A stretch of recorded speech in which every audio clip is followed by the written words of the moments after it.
significado da palavra adoração, né? Então, muitas vezes, a gente não tem nem esse temor, né, por Deus, esse temor por esse ser que é superior a cada um de nós. Muitas vezes a gente não tem o temor.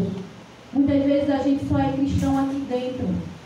A gente só quer adorar o Senhor aqui dentro. Mas eu quero te dizer que adorar ao Senhor não é somente dentro de uma igreja. Adorar ao Senhor é adorar com a tua vida. É adorar com o teu testemunho de vida. É adorar com o teu currículo. Eu trabalho na obra, em cima do púlpito. Eu sou um pastor, eu sou um presbítero, eu sou um membro de uma igreja e ninguém tem o que falar de mim. Isso não é simplesmente adorar o Senhor, porque muitas vezes você é tudo isso aqui, mas no seu dia a dia você não é dessa forma. Muitas vezes você não adora o Senhor no seu dia a dia.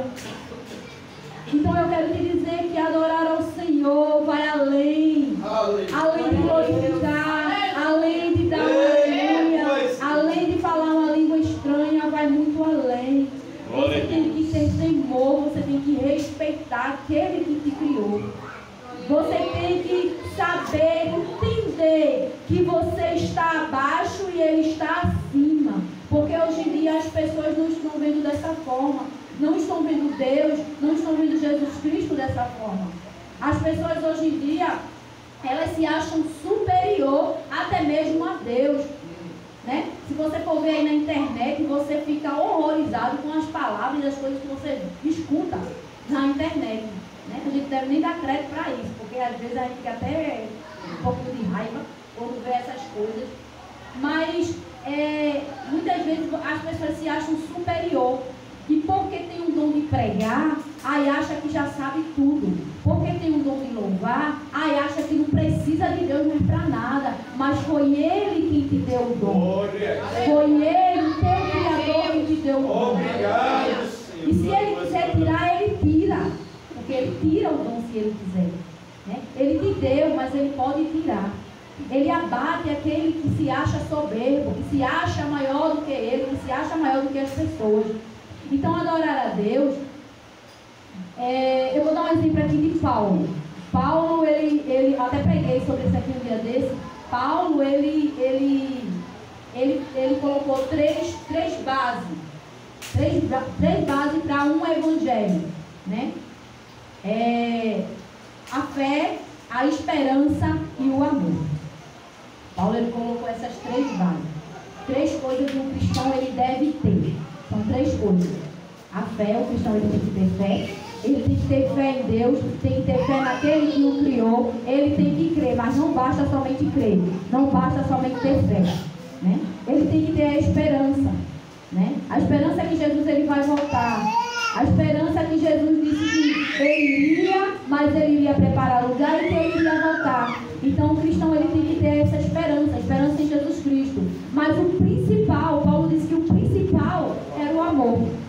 Então o cristão ele tem que amar, ele tem que ter o amor. Aí você me pergunta o que é que tem a ver com o tema da adoração. É porque se você não ama, você não adora. Porque Deus disse que Ele é amor. E se Ele é amor e se você ama, você tem Ele com você. Você tem Ele dentro de você. Você tem Deus dentro de você. Então se você ama, você tem Deus. Se você não ama, você não tem Deus. E se você não tem Deus, como você pode o adorar? Como você pode adorar aquele a quem você não tem? E é por isso que Jesus ele fala isso aqui. Que as pessoas muitas vezes adoram, mas adoram só da boca para fora. É só um falar. São só falácias. Mas o coração está distante, está totalmente distante dele. Então é isso que eu quero te dizer. Para que você possa ensinar aos seus filhos, para que eu possa ensinar aos meus netos, aos meus filhos, aos bisnetos, para quem vir por aí. Porque a adoração ela está se perdendo no meio do caminho. Assim como o amor, ele começou a ser desvirtuado, porque você pode ver aí que as pessoas desvirtuaram o amor e acham que o amor é várias coisas que tem no mundo aí, que o povo quer amar de todo jeito, e desvirtuaram o amor. E a adoração, se a gente não entender hoje o que é adoração, eles não vão saber o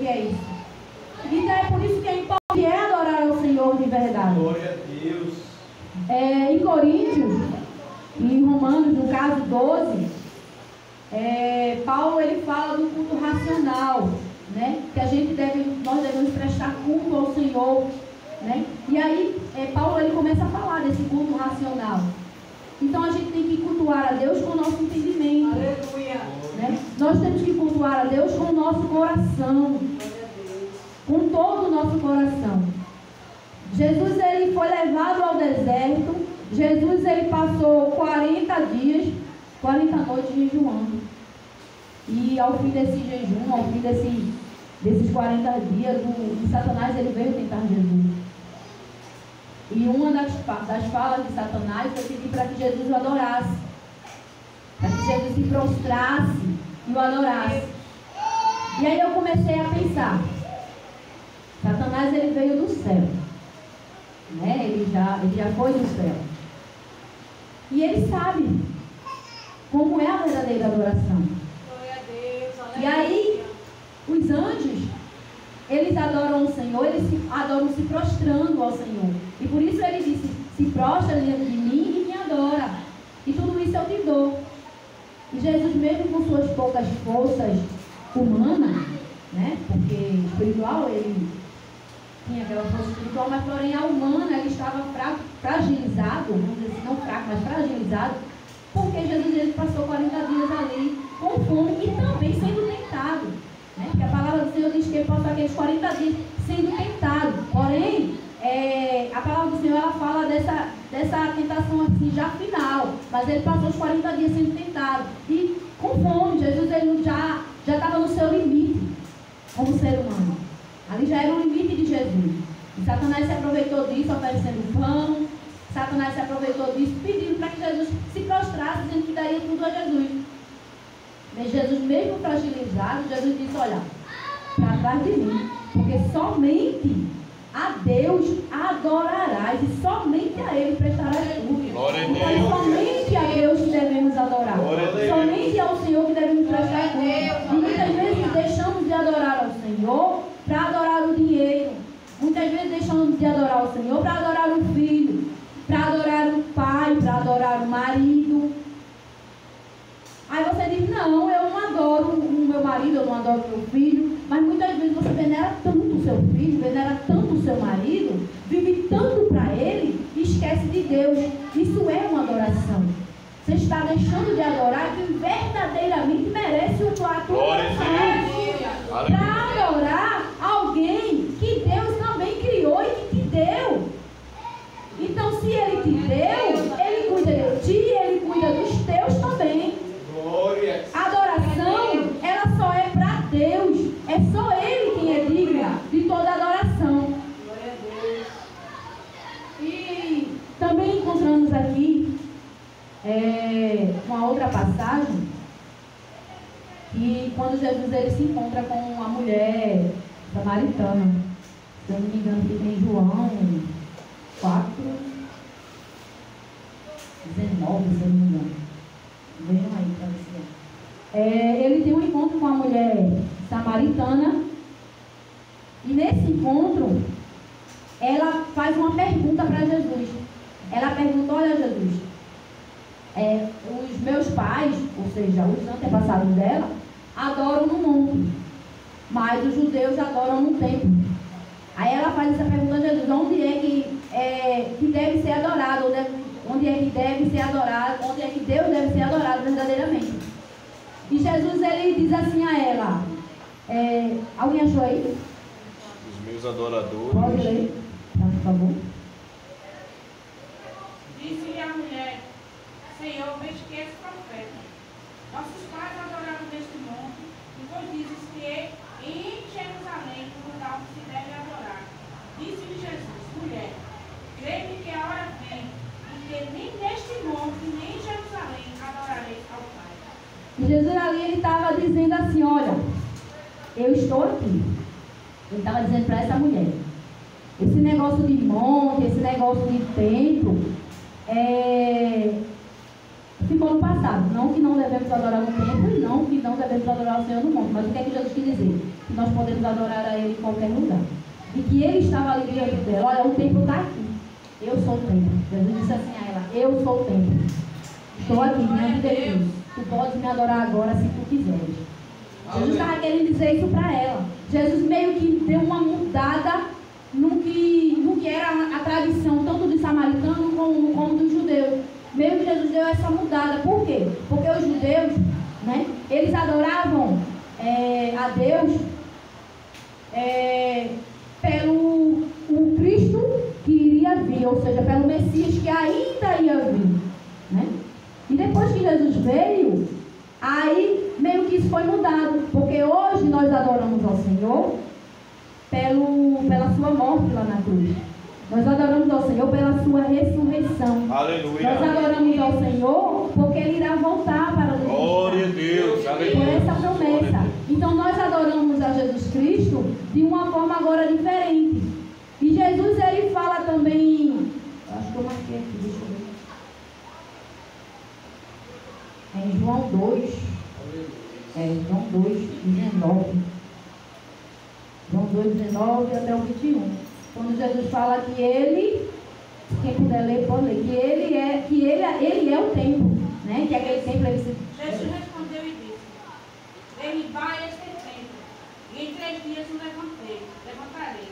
Disseram, pois, os judeus, João 2, disseram, pois, os judeus, em 46 anos foi edificado este templo, e tu levantarás em 3 dias?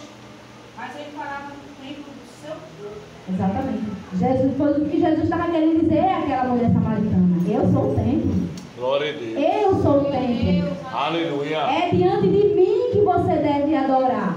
É diante de mim que você deve se prostrar. É diante de mim que você deve dizer assim: olha, Senhor, tu és e eu não sou nada. Porque adorar a Deus é isso. Adorar a Deus é você reconhecer que Ele é maior que você, que Ele é e que você não é nada sem Ele. Isso é adorar a Deus.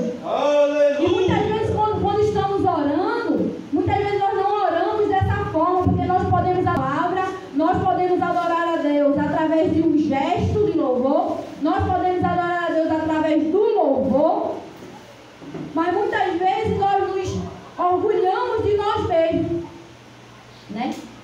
E a intenção não é vir à igreja para ter um tempo agradável com o Senhor, e sim vir à igreja para agradar ao Senhor todo o tempo, não só aqui, como no seu lar, como na sua escola, como no seu trabalho, como na sua rua. É você agradar a Ele, é você servir a Ele. E dessa forma você vai estar adorando ao Senhor com a sua vida, com o seu modo de agir, com o seu modo de pensar. Existem 2 formas para se adorar ao Senhor.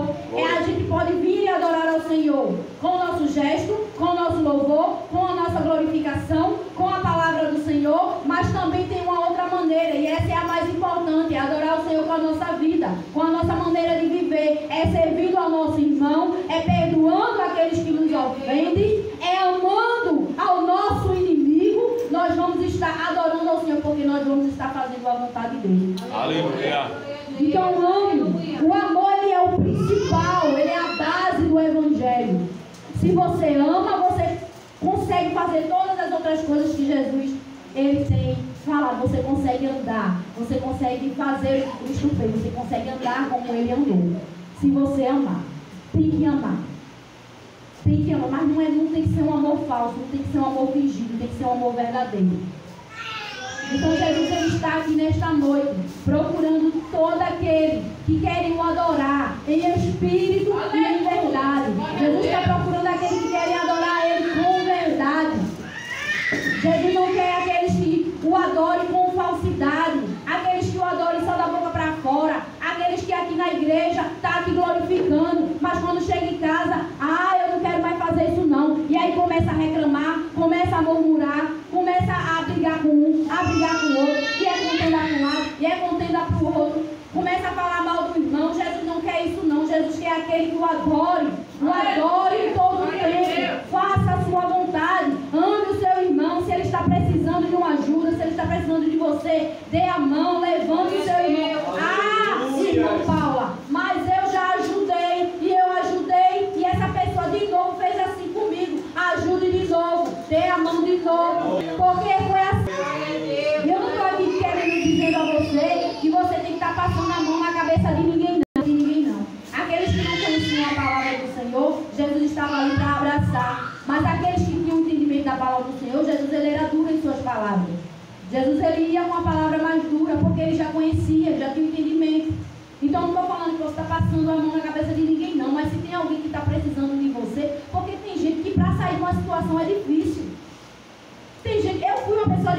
sair de uma situação. Eu entrei no Evangelho e aí me afastei por várias vezes. Então eu fui uma pessoa difícil. Se a minha mãe tivesse desistido de mim, se minhas irmãs tivessem desistido de mim, se os irmãos da igreja tivessem desistido de mim, hoje eu não estaria aqui. Porque eu fui uma pessoa difícil. E ninguém é bonzinho. Bom só Deus. Jesus até falou isso. Que bom só é Deus. Ninguém é bonzinho. Aí você às vezes se considera uma pessoa boa. Eu sou uma pessoa boa. Eu não bebo, eu não fumo, eu não maltrato ninguém, eu não faço isso, não faço aquilo. Aí pisa no carro. Aí o povo começa a ver a fera que sai dali. Então ninguém é bonzinho. Não existe esse negócio de ninguém bonzinho. Mas a gente tem que tentar, a gente tem que se esforçar para chegar à perfeição. Ninguém é perfeito, mas a gente tem que lutar. Porque é lutando que a gente é guerreando que a gente consegue chegar ao céu. Porque a palavra do Senhor diz que o céu ele é tomado à força. Então é a gente guerreando, é lutando para poder ser uma pessoa melhor, cada vez mais melhor. Cada vez melhor. Às vezes a gente se acha melhor, né? Se acha superior. Se acha melhor porque não faz muitas coisas que muita gente que a gente acha que é ruim faz. Né? E a gente às vezes se acha melhor que aquela pessoa. Só que diante de Deus, né, perante o Senhor, não existe mais nem menos. Não existe tipo pecadinho nem pecadão. Diante de Deus, pecado é pecado. Então, se você erra de certa forma, ainda que para você seja uma coisa pequena, para Deus você está errando da mesma forma que uma outra pessoa está errando de uma forma maior. Né? E muitas vezes Jesus já tinha falado que ele veio para os que são doentes. Ele não veio para aqueles que se acham o bonzão, né? Ele veio para aquele que é doente. E se ele veio para aquele que é doente, muitas vezes aquela pessoa ela tem a chance de se arrepender. Muitas vezes tem um coração quebrantado. Aquela pessoa que você acha que é uma pessoa ruim, muitas vezes tem um coração quebrantado. Ela sabe que pecou, ela sabe que vive errando, às vezes não consegue sair daquilo ali, né? Mas ela está ali. E um dia Jesus ele chega na vida dela e tira ela daquela situação. Mas aquela pessoa que sempre é uma pessoa prepotente, que sempre é uma pessoa soberba, aquela pessoa é uma pessoa mais difícil. Por quê? Porque ela está se colocando acima de tudo, está se colocando acima de todas as coisas. Então essa pessoa é mais difícil. Mesmo ela achando que não peca tanto, ela é mais difícil do que uma pessoa que vive errando, que vive pecando. Muitas vezes Jesus chega na vida daquela pessoa se quebranta e vem para o Senhor. E aquele prepotente, aquele soberbo, ele não quer se render ao Senhor. Por quê? Porque se acha melhor, se acha superior, acha que não tem pecado, acha que não precisa, acha até que não precisa de oração, que não precisa de nada. Né? Que não precisa de mais nada, porque acha que já sabe de tudo. E aí é onde está o perigo. Aí é onde está o risco de muitos crentes. Eu estava conversando com meu filho, eu estava dizendo, ser cristão tem dois riscos que são, tem vários, né? Mas tem dois riscos que são tremendos. Que é aquele pecado de estimação, e muitas vezes tem crente que tem um pecadinho aí de estimação, que às vezes ele acha que é pequenininho, né? Chamado pecado de estimação. E se acostuma com aquele pecado ali, não larga aquele pecado por nada, e quando morre, ou Jesus voltar, acaba indo para o inferno por causa daquele pecado de estimação. Isso é um perigo muito grande, muito grande. E aquela pessoa que acha que já sabe demais, né, o soberbo, acha que já sabe demais e que não precisa de mais nada, de ninguém para mais nada, nem de nada, né? Às vezes acha que não precisa nem mais de Deus. Isso é outro perigo. Então, é um perigo muito grande, é um risco que muitos crentes correm, né? Porque por achar que já sabe mais ou por guardar um pecado por não conseguir se livrar dele, né? Isso é um risco muito, muito, muito grande mesmo. Mas eu quero te dizer nesta noite que não há nada para Deus impossível. Não há nada que Ele não possa tirar. Não há nada que Ele não possa arrancar, né? Às vezes a gente tem um pecado que realmente não consegue largar dele, não consegue soltar. Mas Jesus entrega ao Senhor, entrega aos pés do Senhor, se prostra diante dele, adora Ele, confessa o teu pecado, diz, olha Deus, eu sou um pecador. Igual aquele publicano falou, olha Deus, eu sou um pecador miserável, eu peco, eu erro. Então, entrega aos pés do Senhor. diz a Ele: eu tenho esse pecado que não consigo me livrar, mas me ajuda, Senhor. Está aqui diante de Ti, eu te entrego a Ti. Então adore a Ele. Adore a Ele da maneira que você pode o adorar, da maneira que Ele merece que você o adore. Confesse os teus erros, confesse os teus pecados, confesse a tua dor ao Senhor, a tua angústia, o que mais está te angustiando, o que mais está te atormentando, o teu tormento. Confesse, coloca nos pés do Senhor, coloca diante dele, né? Que Ele vai te perdoar, porque Deus, Ele gosta, Ele ama uma pessoa que tem um coração quebrantado, assim como Davi, ele tinha um coração quebrantado diante do Senhor, né? Davi, ele se quebrantava diante do Senhor. Davi, ele errou feio. Davi, ele pecou feio. Mas Deus o perdoou. Por quê? Ele não ficou longe das consequências, né? Ele teve as consequências. Porém, Deus o perdoou. Por que Deus o perdoou? Porque Davi tinha um coração quebrantado. Ele soube reconhecer o seu erro. E ele disse: olha, Senhor, eu errei, eu pequei. E ele se quebrantou diante do Senhor, ele orou, ele adorou ao Senhor. E o Senhor o perdoou. Então não será diferente conosco. Se nós erramos, se nós temos algo que não conseguimos largar, o Senhor, Ele é fiel. Entrega a Ele, entrega nas mãos dEle a tua dor, a tua angústia, a tua aflição, o teu pecado, seja o que for, entrega a Ele, coloca no altar, coloca nos pés dEle, e Ele vai te ajudar. Se for uma libertação, Ele vai te libertar. Se for uma dor, Ele vai curar a tua dor. Se for uma ferida que não cicatriza, Ele vai cicatrizar. Mas depende de você. Depende da tua adoração, depende da tua atitude, depende da tua vida diante dEle. Então sirva ao Senhor, adore a Ele como Ele merece. Eu estava pesquisando sobre louvor. O louvor, ele é um ato que pode ser dado a qualquer um, né? Tem pessoas que louvam a quem já morreu, louvam a um astro, louvam, né? Nós cristãos louvamos ao Senhor, porque Ele é o único digno de louvor. Ele é o único digno de adoração, né? Ele é o único digno de honra, né? Por isso nós o adoramos, nós o honramos e nós o louvamos, né? E muitas vezes as pessoas, por que eu estou falando louvor? Porque às vezes as pessoas confundem o louvor com adoração. Você pode louvar e adorar o Senhor através do seu louvor, né?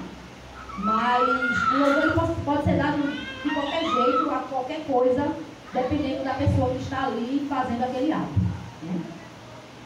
Nós louvamos ao Senhor, mas tem pessoas que louvam a coisa, dinheiro, tem pessoas que louvam a quem já morreu, e há vários tipos de louvor para vários tipos de pessoas aí. E aí você pode ver que em algumas canções, há vários tipos de canções, e a igreja ela traz, né, ela canta, as pessoas que chegam aqui. Tem canções que é pedindo para o Senhor nos ajudar: Senhor, nos ajuda, Senhor, eu preciso de Ti. Tem louvor que diz que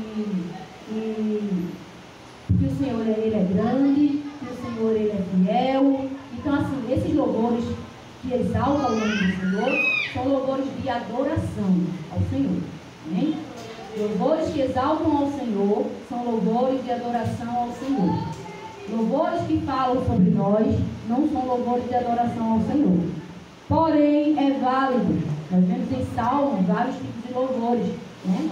O salmista, ele louva pelas guerras, ele louva por causa do inimigo, ele louva por causa da vida dele, ele louva por causa do seu pecado, né? Pedindo a Deus que Deus o perdoe, pelo perdão. Então, assim, é válido, tem vários tipos de louvores nos salmos, né? O salmista, ele fala sobre isso. Mas o louvor que mais agrada ao Senhor são louvores de adoração, de exaltação ao nome dele. Louvores que o exaltam, que diz que ele é grande, que diz que ele é fiel, que diz que ele é poderoso, que diz que ele é santo, que diz que ele é glorioso, que diz que ele é Deus, que diz que ele é Rei dos Reis, que diz que ele é Médico dos Médicos. Esses são os louvores que exaltam o nome do Senhor. É aqueles louvores que mostram que Ele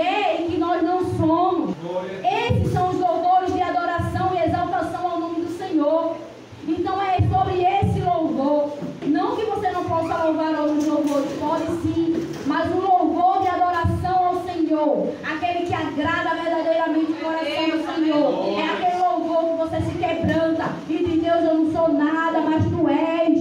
Deus, tu és grande, tu és fiel, tu és poderoso. Tu és aquele que faz, tu és aquele que faz todas as coisas sobre a terra e que ninguém pode te impedir. Deus, quando o Senhor quer, o Senhor faz. Quando o Senhor não quer, o Senhor não faz. E não há quem possa te impedir. Então, é esse louvor de adoração que agrada verdadeiramente ao coração do Senhor. Né? E é isso que Ele espera de cada um de nós.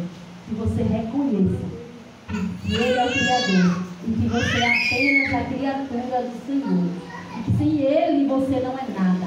Sem Ele você não faz nada. Então reconheça. Reconheça, porque Deus, Ele ama e Ele gosta daquela pessoa que tem um coração quebrantado diante dEle. Aquela pessoa que reconhece tudo que Ele é e tudo o que você é. Né? Sem Ele, nada você é. Sem Ele, nada você pode fazer. Amém? E aqui eu já agradeço a minha oportunidade. Sei que esta paz